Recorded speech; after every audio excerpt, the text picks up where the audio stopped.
Welcome back to episode 4 of Real Talk with Sarah. And today we have Johnny Davis with us today talking again about Christian romance. Johnny has a ton of experience with youth and he has some amazing thoughts to share today on purity. So let's jump right in. Johnny, what is your purity teaching background? I'm really excited. This is a huge topic, and I'm really excited to cover it. Personally, so I didn't grow up in a Christian household. I didn't really become a Christian until about a sophomore year in high school. But despite that, my personal purity background, I grew up with all the teachings of, you need to save yourself before marriage to have a good marriage, and your purity and your virginity and all that is your gift to your wife. In my case, being a man, and all this, and to this day, I still virgin. I've never struggled with porn, everything like that. And so I've kept a lot of those lifestyle attributes in me. And I grew up with a lot of those teachings. So what we talk about today is coming from an area of not I've, lived a life where I've messed up, but really I have actually upheld a lot of that and still am finding things that, as we'll talk about, could be worked on how we talk about purity as a culture.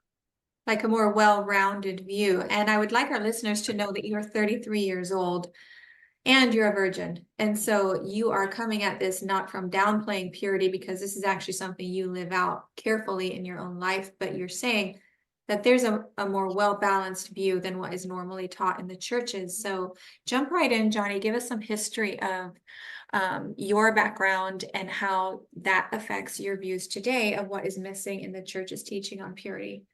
Yeah, and it's so I won't go too far into this because this could be a whole conversation too. But even just in that being 33, virgin, all this, and not showing pornography, a lot of people are like, oh, that's the dream. But there's even conviction and hardships in that. I think a lot of times it's can become, well, what do I know what I'm talking about when I talk about, people that have slipped up with purity, and there's all sorts of just different struggles, even just in that. In fact, I this is probably the first time I'm saying it publicly in a while. Mhm. It's not necessarily something I hide, but it's all not so. I've never preached a sermon saying it. I've never openly talked about it outside a few choice people here and there. So You lead your youth groups and say, "Hey, I've never fallen into this sin." yeah, I don't do that because a lot Yeah. of times I remember there was a men's group meeting I was a part of where I did do that really young, and they're like, "What are you doing here?" It was almost like, "Why are you at this then?" Hmm. Which I have my own struggles. So of course I still need the community, but yeah, I the teaching I came up with, I still can remember it pretty clearly. Is there was the tissue box is what they'd use, and they'd say, every time that you kiss a girl, hold hands, cuddle, make out, just all the way to the ladder, you're taking a tissue out of this tissue box, and Hmm. this tissue box represents your purity that you can give your wife on the day you get married. It's your gift to her. It's how you're showing your true love and dedication to her. And so forever it was every time you did anything with a girl, that teaching made you feel like, oh, I'm stealing from my future wife. Which, there's good points to that, but it could create this unnecessary pressure sometimes, especially if you came into the church and didn't exactly live a great life. If you came in later and maybe you already made some mistakes, it did create a lot of pressure and a lot of fear sometimes too, even though the heart behind it was really good. Hmm. Not enough encouragement that there are things that can save a marriage and make it just as beautiful in Exactly. spite of past mistakes. Yeah. Yeah. Um, so where do you feel the teachings on purity have missed the mark? What would you like to see added to this? Because I know Yeah. you're not taking away on the importance of purity. You're adding and saying, hey, there's more. Can you expound on that? Yeah, I think as a whole, at least in the upbringing I've had and everything, sometimes our purity message can be so focused on sex before marriage. And I think a lot of it almost becomes like a fairy tale, like again with the tissue box. If you save yourself before marriage, if you do as little as you can physically with a girl or even emotionally, and you give yourself to that woman at the altar, you're going to have this beautiful, amazing marriage. It's you're fulfilling God's promise in marriage, and it's going to be beautiful. And sometimes they don't even say this, pastors, but it's kind of almost the feeling of they're saying this is the solution to a good marriage. Mhm. And what I've found, and even though I haven't been married, I have a lot of friends that have been married. I've counseled people that have been married, and I've heard it over and over again of the actual problems in marriage that arise. That's probably on the bottom of the list. I have a really good friend, and I love how he said this. He said, "Your virginity is not your most important thing you bring into a marriage. In fact, it might be. It's important, but it might be in terms of all the main stuff, one of the least important things because it's going to be one night of your life." And it's actually, the more I've talked to married people, most of them are like, I don't even, that night was such a blur because everything going on. I don't even remember half of it. But Mhm. what does come into healthy marriage is things like communication skills, dealing with anger problems. So there's all these other things that happen in a marriage where just because you were a virgin doesn't neglect you from all these other issues that could come alongside. And then on top of that, what they're just focusing so much on your purity is having sex before marriage. You have these people that come in. I was really blessed to be part of a recovery church, and you'd have these people come in that have had a really hard life. Some of them former drug addicts, some of them people that have sold their bodies, all this stuff. And they hear this message, and like, well, it's too late for me then. How am I supposed to have a great marriage? How am I supposed to dream and hope for this when this is like the gold gem of how you have, your purity is all about that. Mhm. And when in reality, purity is not just about sex or even physical, it's mental, emotional. Like purity is so much in you rather than just what you do physically with another person. Where's your heart at? Do you have anger issues? Do you have lust issues? Do you have like, that's a part of purity? What are your thoughts like? Your whole life, purity is more about the whole life than it is just about a physical action. Mhm. That's just a tiny part of it. And I think, and for a good reason, I understand the church had a good heart behind all this, where, they wanted to make sure young people weren't just going out and having sex and sleeping around. But sometimes when we do things out of fear, we overcompensate, we go way too far to the other side. And I think, at least in my upbringing Christian, that's what has happened, where we went so far on the other side that now it's starting to have negative effects as well. Now, you were not raised in a Christian home, though, right? Nope. Okay, so where did you get all this teaching that you're talking about? When I got saved, a lot of youth group stuff. A lot of going to youth group or going to church. When I got saved my sophomore year, I, at least in terms of my friend group, was more of a rarity where I dove headfirst in. It was not I went to church a couple times, wasn't sure, came back. It was the minute I said yes to God at a youth conference, I was at church every Sunday, youth group every Wednesday or Friday. I forget what day it was. It's been a while, but I went to everything. I was fully engaged right away. Oh, And growing up, I didn't have a lot of those morals. My dad was wonderful, my parents were wonderful, but they didn't have any kind of religious upbringing. So I didn't see any of that in my life growing up. I saw quite the opposite, where like most of the quote unquote worldly culture would be, where there were hookups, there were girlfriends that were only there for a couple months and things like that. So it wasn't until I got in the church I started hearing a lot of this teaching. that makes sense. Yes, and then you very quickly dove into youth ministry as well, from what I remember. And here you are at 33, kind of meshing your experiences in both worlds together and going, hey, something's missing.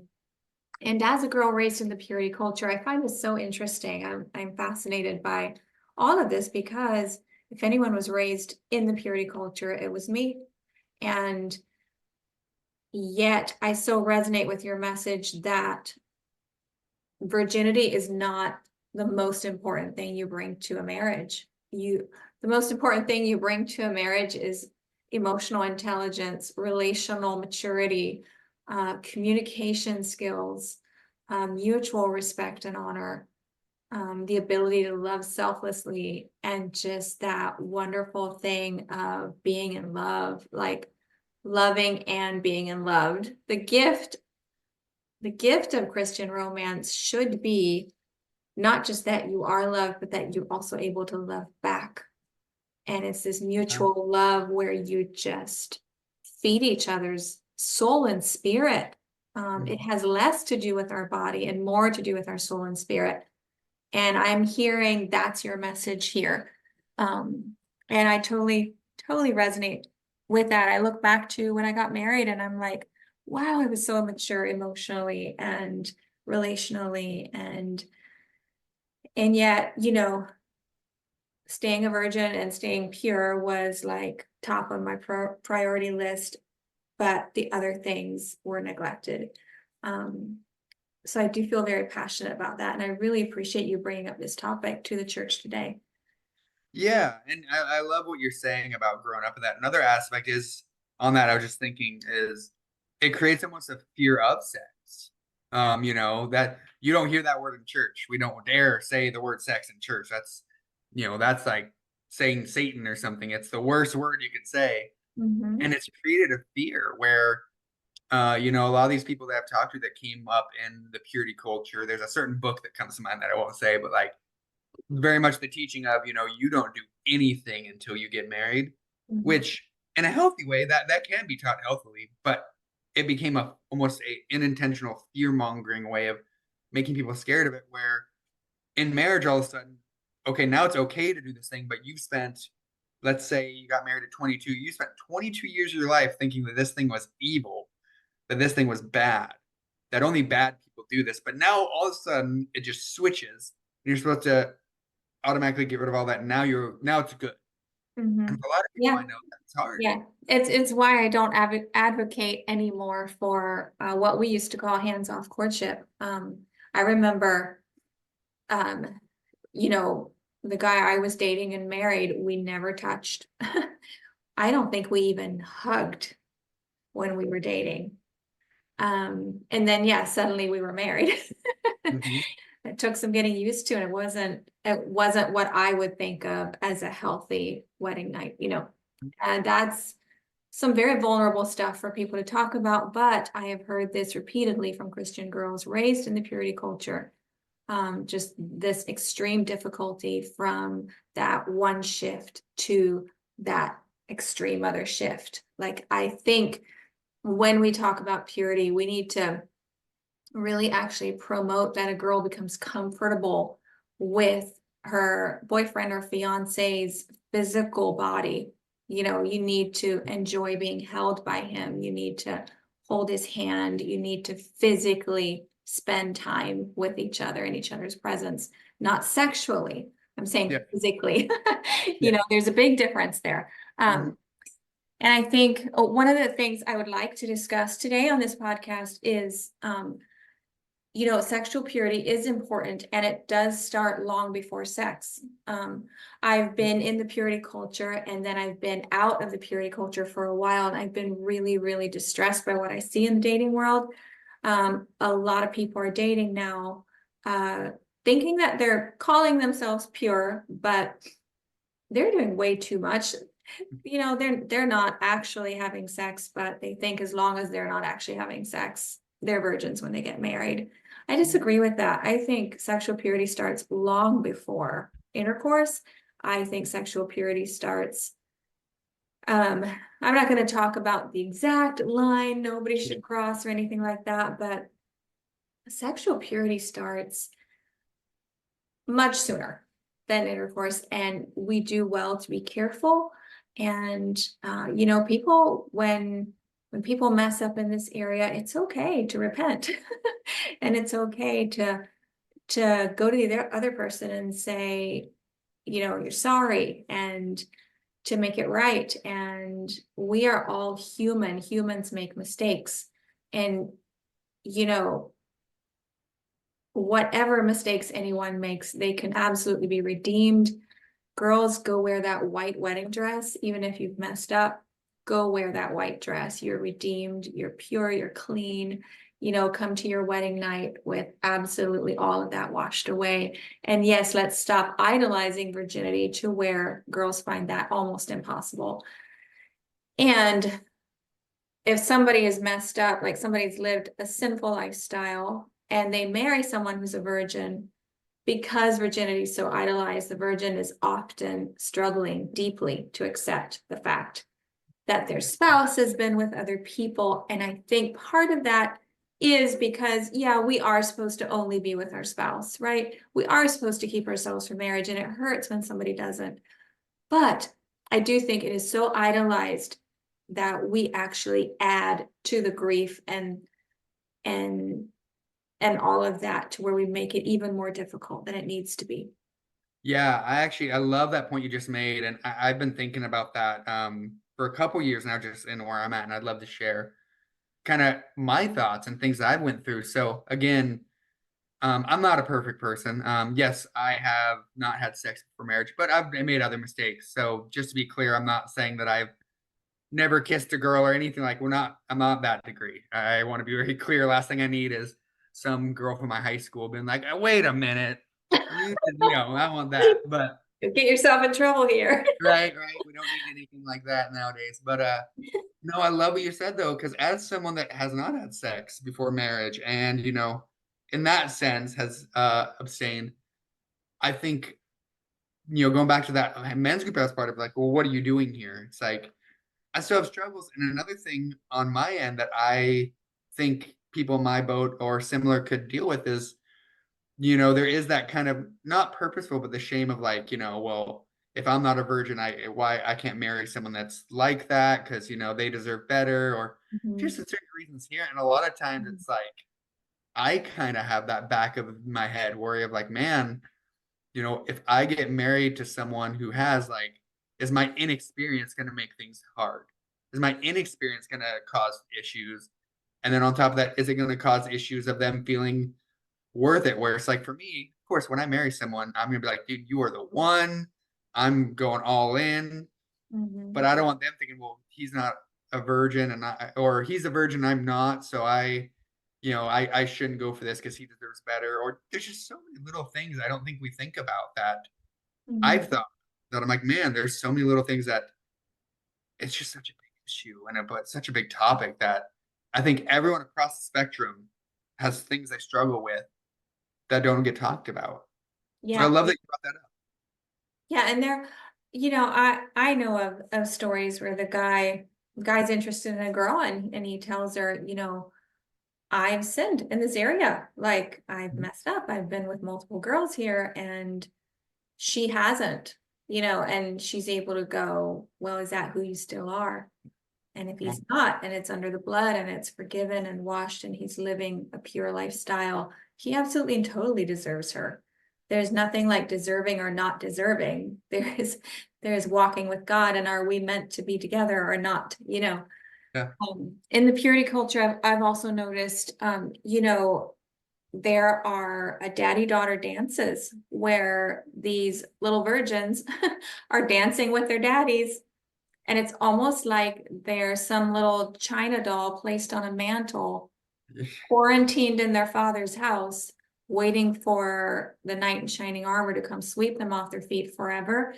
The girls are raised that they are created for man, to serve man and to be a helper suitable to that man.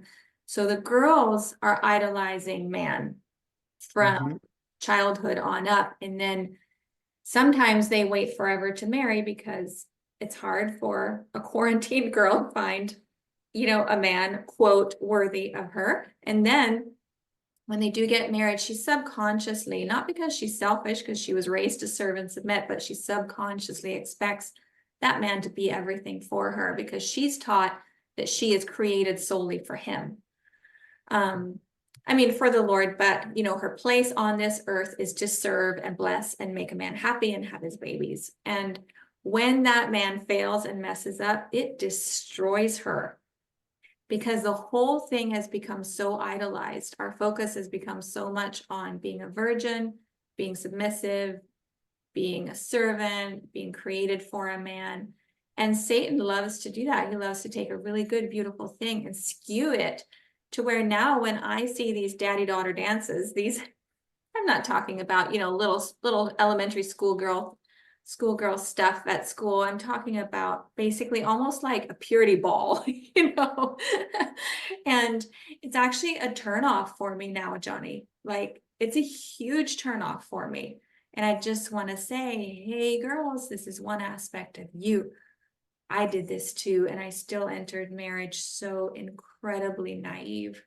Hmm. Um, you know, what a healthy relationship really needed to thrive. And I Yeah. did everything I was taught very well. but still that ability to connect my heart and soul to the man I married was completely missing. And now at 43, I'm a completely different person. I still value purity. I still don't sleep around outside of marriage. And I, but that's not my focus anymore. It's like, how can I be the best woman I can be relationally, socially, emotionally? And like I was telling you earlier, just today, I had to apologize to a friend for hurting her deeply by something I said. And so the Lord is working holistically with us. We're supposed to have wholesome tongues, wholesome thoughts. We're supposed to be able to love well. It all comes down to that, doesn't it? We're supposed to be able to love well. And when we're really loving well, it affects how we treat other people. It affects who we sleep with and don't sleep with. Love calls us and compels us to save ourselves for marriage. Uh, Mhm. anyway, I'm going off on a tangent here. You have so much more to say. I Um, think I want to speak on the guy side of that. What you're talking about with the girl, how it's like they can kind of make an idol out of being like the China doll up in the shelf. But for mhm, guys, I feel like there's the pressure of feeling like they have to provide in every single way. And yes, of course, as men, we want to provide. But I've seen men that's like they start to crack under the pressure that I need to work a super well-paying job right away. I need to be able to like no one else works, nothing like I am able to provide for all the bills and some, and I need to be present every moment and not have any off days. And a lot of that on the men's side can lead to problems as well, where they don't feel like they can share their emotions because they're the man. They're not supposed to have issues. They're supposed to be making the house livable and making the life livable for their bride and their kids. So I think the main theory with all this is you can really make so many things in marriage and relationship idols that the heart could be pure at first, but it can actually start to cause more damage than intended. mhm. Yes, and the topic of masculinity is huge. I go to a small home church right now, and it's full of blue collar guys, right? Guys who are out working really hard, physical manual labor. And you can tell, these guys are manly men, but I was just thinking yesterday, these guys are crying. These guys are sharing their emotions in front of everybody. They're standing up. They're saying, I felt like an idiot because these kids had an accident and I was watching over them and I feel like everything I touch falls apart. This big, tall, bearded man, they're up there saying this kind of thing. And I'm just thinking, wow, we have so misplaced masculinity. Um, Mhm. and again, that ties into, it's not just a man's job to be a virgin when he takes a virgin. It's a man's holistically healthy men are able to open up about their thoughts and talk to their girlfriend and their wives and to be a warrior when you face the world, but to be vulnerable when you face your woman is so much more than keeping a certain aspect of our sexuality for each other. We're also supposed to be able to expand and broaden and give every aspect of us to each Yeah. other. Yeah. So good. So good. So how should we be teaching about sexual purity in today's church? What looks like a well-rounded message that you would want to give before we close out here? Yeah, I think personally you one have to kind of just destroy the fairy tale view of it's only about virginity. I think we Mhm. need to teach about emotionally, mentally, physically, all the things of purity. I think kind of what you touched about of emotionally pure, even like being able to share your emotions in healthy ways and being able to, work on your thought life. I think the biggest thing I want to say the most, and we've kind of talked about this a little bit, is it should never feel like this pressure. Jesus isn't this demanding you need to be perfect, and when you're not perfect I've disowned you. It's like, no, it's a journey. Mhm. If you've messed up before, God's not saying you've messed up, you're not going to be in my better graces until you completely gotten better and everything's healed. No, he wants to work with you in your mess. Mm. So that's really Wow, that's so important. good. Yeah. He wants to sit with you. Actually, I have my own podcast I just started, and I'm about to release an episode about emotions, and I talked about how sometimes we can treat God like a house guest rather than someone that actually owns the house, Mm. where we lock off parts of our rooms. We're like, well, no, my room's a mess. Oh, the bathroom's bad. You can go into these rooms. Everyone has that when they have guests over. It's like some of the doors are open, but other doors are closed. And I think we can treat God like that because we only want to show him the good parts of us, fearing that he's going to be mad when he sees the bad. It's like, no, he owns the house with you. He actually wants to clean up the mess with you. If anyone on here listening is a parent, you know, when you're first teaching your kid how to clean messes, you're with them. You're sitting there and you're cleaning up with them. God's the same way. And so I think that's really important. I think on top of that, I think with purity is we can be real. We can talk about sex. Sex is not a scary thing. Yes, Um, it's very exactly. healthy. Yeah. I love this pastor in California. I really love listening to, and he raised his kids up, telling his kids from a young age, like, hey, on certain nights of the week, you know, mommy and daddy are going to be busy. Stay over in your room, like Mhm. openly talking about. It, so it's not this taboo thing that when you become 21, you're like, oh, my parents never even said the word sex to me, or my church never talked about it. Like talk about it. And in terms of why it's important not to have sex before marriage, while we're talking about it's not to have a perfectly healthy marriage because there's more to it, there are reasons you shouldn't. It blows my mind how many studies are coming out right now about how having multiple sexual partners or dealing with pornography actually chemically affects you. Your Mhm. your ability to have good intimacy, your emotions, it actually affects your physical body, and science is even starting to show that now. Yes, it shuts people down emotionally even, I think. Yeah, very much. And it causes all these other issues. Plus, there's a thing called soul ties. That's huge. Where every time you sleep with someone, you're kind of breaking off a piece yourself, and you're taking a piece of them. And I've seen in my years of ministry so many messy situations like that, where you have someone that has had partners, and God moves powerfully in a meeting, and all of a sudden, some crazy stuff happens. All of a sudden, those things are being broken, and it's messy. Praise God, healing. We love it, but it's a messy thing to deal with. And then just go not to go to high school sex ed, but unplanned pregnancy, STDs, there's all these other things that can happen. And so I feel like rather than trying to create our own special fairy tale of why you shouldn't have sex over here, let's just be real. Let's just share. Here's why you shouldn't. It has Mhm. nothing to do per se with, you'll have the perfect marriage, but here's the things that it will mess you up in other ways if you do this willy nilly. Like if you just go for it, it's going to have effects. Mhm. I love that. Absolutely love that. Yeah, so true. Less of trying to scare people and or purposely, but also just being real with them. Like, hey, here's the real situation. Whether or not you're a virgin, it won't make your marriage an amazing thing. It takes a lot more work to make an amazing marriage. And in fact, for the first 5 years of your marriage, you're probably going to have to work a lot harder than sermons have told us. You're going to have a lot more struggles than, oh, I'm a virgin and we're happily ever after. No, no, no. Your marriage is the start of a story. It's not that they all live happily ever after. The marriage is actually the beginning of the story of building something good. And to build Mhm. something good, you have to put a lot of work in. And that's a whole nother topic of how to build a healthy marriage. But it takes more than virginity, but at the same time, there's reasons why that's still important to try to uphold. So I think overall, if I were to summarize it, a well-rounded purity message. I think again, we can have this knee-jerk reaction out of fear when really if we just did things, we're just upfront and real about it and talked about it, I feel like a lot of these issues would at least lessen, if not like go away completely. Yes, and I absolutely agree with you about being honest and upfront about these things with our children. My daughters and I have a relationship that is more upfront and open than I ever thought I Mhm. would have with anyone on this topic.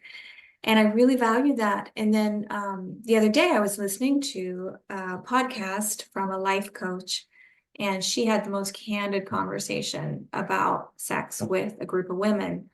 And I texted her later and I said, I have never heard in my life, I've been waiting my whole life to hear Christian women in leadership have this candid of a talk on sex. Yeah. And ironically, this girl was also not raised in the church. And I love listening to her because there is a fresh insight when someone's not raised as a Christian and they become radically saved and they love the Lord and they live for Him. They still have a fresh look on things because they don't have all of those religious cobwebs in their head. Yep. In fact, this woman, she'll say, Christians are weird. Christians are so weird about romance. They can't even be human anymore.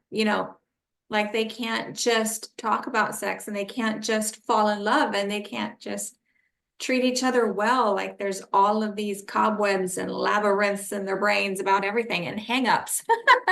So I very much agree. And to all of our listeners, like talk to your children. Don't have sex be a taboo topic. If you're married, let your children see you kiss each other and hug each other, and physical affection should be the norm in every household. Daily physical affection should be the norm in every household in front of children. And then just candid conversations about all of it and celebrate sex. Sex should be a celebratory thing in the church. But so much of it is women cover up so men don't lust because men are pigs. And if you show any kind of a curve, the men will lust. So basically wear a box so you have no shape. So the men don't have to lust, which then makes a girl feel dirty about her body and makes her feel like men are some sort of evil monsters. And she's a problem as soon as she walks in the room. I'm talking because I was raised in the purity culture. I know what that did to my brain and how I could not even look men in the eye when I spoke to them. For the longest time as a teenage girl, I had the hardest time looking a guy in the eye. That's not normal. Okay, that is not normal. It is not healthy. It is a far cry of what God wants His daughters to be like. He wants us to shine. He wants us to glow. He wants us to be lit up.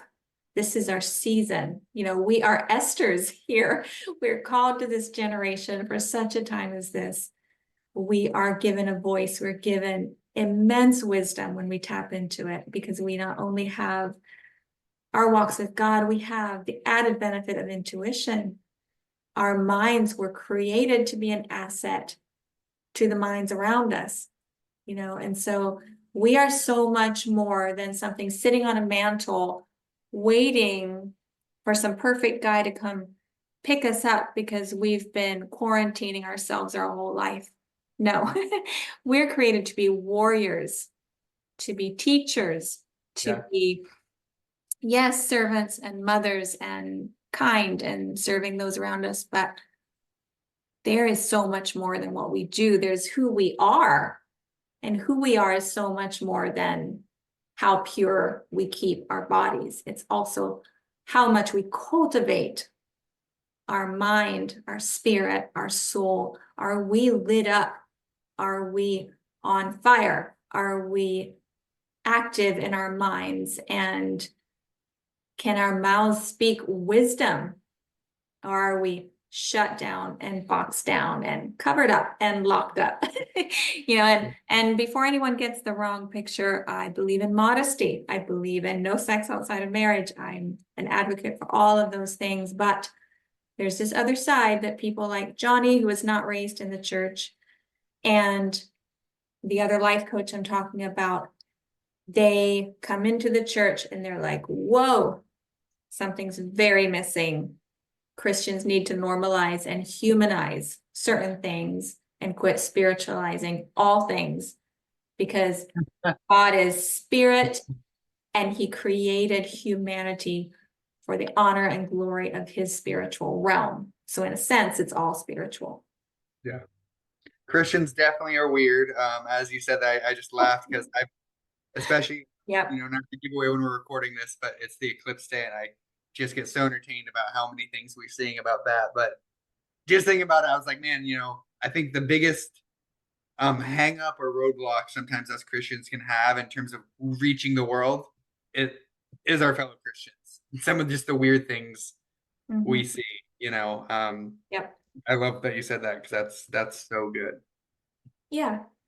Yeah, I really feel that way. I do not want to spiritualize everything. I want to look at the way people are designed by a creator God to be. Yeah. How do humans thrive? Humans thrive in community. Humans thrive in love relationships. Humans thrive best in marriages. And I didn't get to toss this into your conversation, but back to sex, even secular studies show that people with the most couples with the most satisfying sex are monogamous. Yep. You know, it's not boring. It is not boring to do what God asks us to do. Even secular studies and our makeup, our biological makeup, it all comes back to what God asks us to do, his good and perfect and pleasing will, because he designed us to thrive best in that. And so if secular studies show that monogamous couples have the most satisfying sex life after many years, you know, it all just ties back to scripture. Yep. God's way is so good. He never deprives us of something we think we need or want. He's inviting us into the best thing that we never even knew we wanted, but we Come on. actually truly need. Yeah. Oh, So good. so good. I absolutely love this topic. Do you have any more thoughts you want to share before we sign off? Not that's, but it just in wrap up, I love these conversations. I'll keep coming back as long as you have me. These are always so fun. Another thing, I just started my own podcast where it's kind of similar, where I cover all sorts of topics and it's very conversational. I just started it, but it is on Spotify, and as of today, it should be on Apple. It's called the Unfinished Podcast. So if you're interested in these kind of conversations, go check it out. There's a Facebook page as well, but yeah, I love having these conversations, and it's really exciting to be able to get this info out there for to help people and kind of demystify so many of these topics that the church kind of either stays quiet on or over spiritualizes. Yes, demystify. I love that. So Yep. everyone find more of Johnny Davis on his new podcast over on the Unfinished Podcast. You'll find that on Apple and Spotify. I will absolutely be listening to that myself. I can't wait to plug it into my headphones when I'm at work and listen up, because there's always amazing thoughts to share from a really fresh perspective of someone who was not raised in the church and now just has a huge heart for God, for holiness, for people, but from a non-religious perspective and more from a relational perspective, which is what I'm always promoting. God is all about relationship. He died for relationship. He created us for relationship. So find your tribe, love them hard, go out, be healthy humans, say yes to God, and be invited into the best that he has for you. See you next time.